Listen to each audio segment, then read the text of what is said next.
you ever have any questions on how that would work in AutoCAD, you can definitely jump over here to SolidWorks and kind of start understanding how those section views should look. Don't ask me, I don't want to hear it.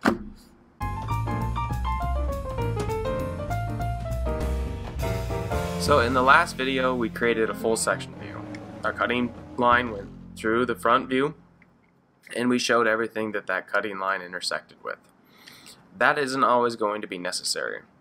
Sometimes you'll want to show, especially with symmetric parts, one part of it sectioned and then the other part normal, because there might be something on the inside that we need to dimension and something on the outside that we need to dimension. There might be instances where just shooting the cutting line through the part straight isn't going to be sufficient. There might be some features that we need to come over, go up 90 degrees, and then go over again. I'm going to show you those two types of section views. That is a half section and an offset section. You can read up on those on page 9.7 and 9.9. I'm going to do both of these in SolidWorks.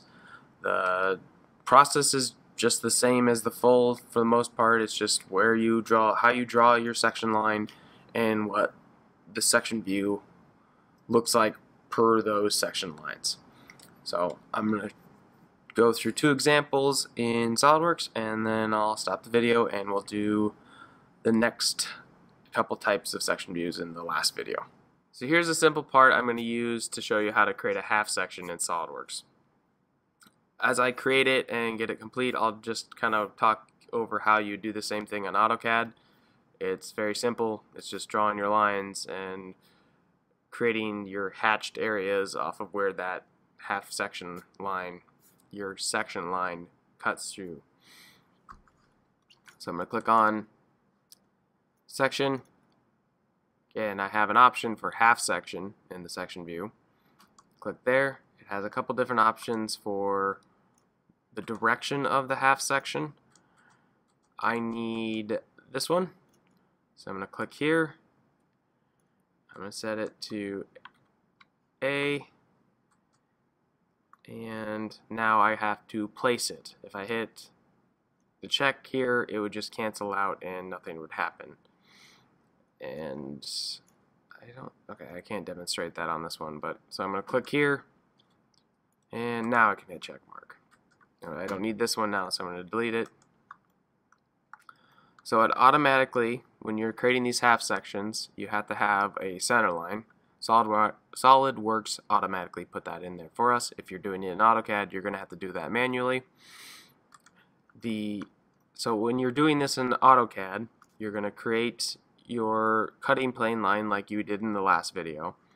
You're going to put your arrowhead on one end and then you're going to shoot back in this direction. Here in SolidWorks it automatically put an arrowhead at the end of it and then our letter. In AutoCAD you can do it this way. You can shoot a leader line down at 90 degrees from this, or just leave it with just the end point of this cutting plane line right there. So that's a pretty simple process to create your half section. I don't think this is a very good part to demonstrate why you would need a half section. You'll kind of get a better idea of when and why you use one as you create more and more parts and assemblies. I'm going to jump over now to the offset section. Once again, this is not a great example of why you would want to create an offset, but it demonstrates just the simple process. So I have just a rectangular piece here with a counter bore and a slot, but they're not in line. So if I wanted to create a section view of this to show the inside of the counter bore or inside of the slot, I could just do a full section for both, but then that would require two views. With the offset I can get them defined both in one section view. So I'm going to jump over to my drawing here. So I'm going to put my cutting line on the top view. I'm going to come up to section view, and just like what I did with the full, I'm going to start, I got to pick which orientation I want my cutting line to be. So I need a horizontal. I'm going to start here, and then instead of hitting check like I did with the full, I'm going to select single offset. I'm going to click, just going to kind of come over a little bit, doesn't really matter where, and then I'm going to come up and click at the center of the slot, or whatever feature you're needing to define. Now, if I wanted to keep going, I can keep on clicking here and creating more and more jogs in the cutting line. But I'm done. I'm going to hit check mark, bring it down, and place it.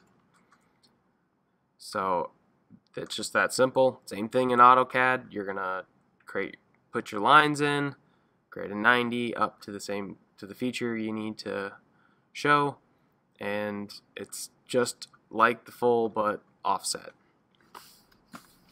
As you can see here in SolidWorks, I actually had applied a material. When you have your part, if you're making it in SolidWorks, if you come up to right here, it should say material not defined, but as you can see here it says brass. So if I right click on that, I can edit material. Well, not edit material, excuse me. Configure material. Actually, yes, sorry. There's a quick selection of different materials right here. So if I could switch over to rubber, or let's do